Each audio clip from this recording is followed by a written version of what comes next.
Hi, welcome to my channel. This is Living to Learn. I thank you for taking the time out to watch this video today. If this is the first time you've ever seen anything on my channel, I welcome you to check out previous videos that I've recorded, and I hope they're helpful. Just like today's video, I'm going to keep in step, in line with the theme I've had the entire week about having a support system. A couple of different things that I've talked about already. What are some obstacles as far as, joining or finding a support system that works for you? Why do I think it's beneficial? There are several reasons. I made a video about that. And then yesterday I talked about how to identify potential members, individuals that you would want to be a part of this support system. Right? And this is based on you as an individual and how you respond to others and how you think these people can help you. Right? So today I want to talk about how to build and strengthen a support system, because a support system is kind of how it sounds, right? It's the word support it goes both ways. So you need support, and then you need to offer that as well. We want to know how to maintain this. How do I keep this strong? How do I keep this support system intact? Because if not, it's not going to be much use to us, right? And that goes for people like myself who have an instilled automatic support system. Again, I've shared before how fortunate, how lucky I've been to have grown up in the family that I have. That doesn't mean that I have no responsibility in strengthening, building, nurturing this up. So I want to talk about that today. So the first thing you want to look for when you are looking to build, and strengthen your support system, you want to identify your needs. That's very important. It's very important to take time to reflect on what areas of your life require support. Some of us need support in several areas. Some of us may be very specific at this season in our lives. Like, this is really what I'm looking for support on, right? It could be emotional, it could be professional, maybe personal. It could be all three.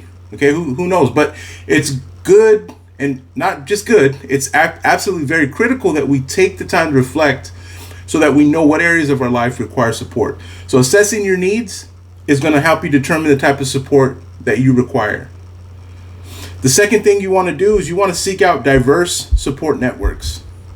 Now, what does that mean? So let me give you an example from my own life. So I've mentioned before, and I just talked about this a while ago, that I have a family that has always been supportive. They've always been great. And anytime I've needed something, they've been there for me. And so I am very appreciative of that. I don't have a problem talking about that. I want to talk about it. I want to give my family their flowers while my loved ones are still here, right? Some of them have already gone on to the next life, but my immediate family now, I say it as much as I can because I know my parents watch these videos. Some of my other siblings watch these videos as well. So I want to make sure they know that. But on the flip side of that, when it comes to family, when it comes to people, even good friends who have known you for a long time, there tends to be a little bit of bias. Okay, not on purpose, but when you know somebody already, it's kind of hard to see them from just a non-biased perspective. So when you seek out diverse support networks, this helps you and it helps me get a well-rounded perspective on what we need, right? So we look for individuals, groups that can provide different perspectives and types of support. So this could be friends, could be family, but you have mentors, right? Support groups, online communities. Sometimes the best perspective comes from somebody who doesn't know you at all. And so having a diverse support system ensures that we receive a well-rounded we receive well-rounded guidance and assistance. Okay. Third thing that I want to share as advice to strengthening and building a strong support system, and I mentioned this earlier on, we have to nurture and we have to maintain these relationships. So building a strong support system requires effort and ongoing communication. We have to make an effort to regularly check in with our support network, those that are involved. We have to express gratitude for their presence. That's something we tend to forget, especially someone like myself. I can't count the number of times I've taken it for granted, the people that I have in my life that have been there for me. And so now I try to be more mindful, more aware of expressing that gratitude. Like, hey, listen, I realize how important, how beneficial this relationship has been. And here's another thing that we tend to forget as well, especially when we are in a needy place, when we're really going through it and we're constantly reaching out to somebody and, hey, I need some time, and hey, I really need to sit down, hey, I really need to have a conversation, hey, I really need, that's fine. we come to a place where we need things, that's what the support system is for. But do not forget to offer that support in return. That's a big mistake we make, and I think this is how a lot of our support systems weaken. If we want to build them and strengthen them, we've got to be able to return that favor. So if you're someone has constantly reached out to somebody and they've been there, they've come through for you, well, be mindful, right? I got to be mindful to say, when's the last time I checked in on that person? When's the last time I took initiative? When's the last time I was proactive and I reached out to them and said, you know what, you're always there for me. You're always lending an ear to hear my problems and what I'm going through, helping me work through things. What can I listen to you about today? What is there something you want to talk about? I'm all ears. Can I give you some of my time? This is how we offer that support back, and it's very important when it comes to maintaining and building a strong support system. Building and strengthening relationships is crucial. It's crucial for maintaining a robust support system. So remember, a strong support system can provide encouragement, guidance, a sense of belonging.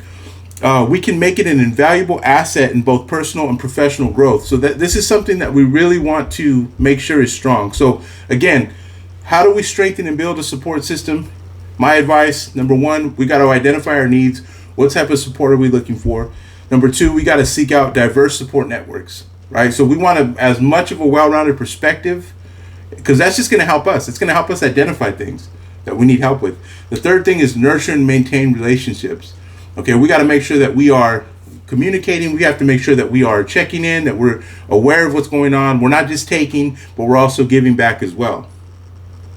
So that's all I have to share for today. I hope this video was helpful.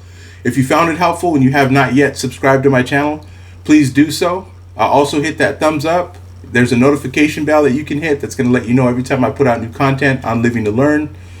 Please leave a comment. I love feedback. Anything that I may have missed. Again, if you have an idea that I didn't cover and you're like, hey, this is also very crucial, it's been beneficial, and for me to build and strengthen my support networking system, by all means, let me know.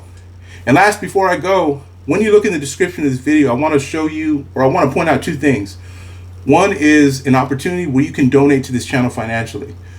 Now, that's not something that you absolutely have to do, but it is helpful because this does require commitment, it does require time, it does require preparation, and it does require consistency. So financial donations are very helpful and they're welcomed. And for those of you that have already donated financially to this channel, I want to give you a big thank you once again.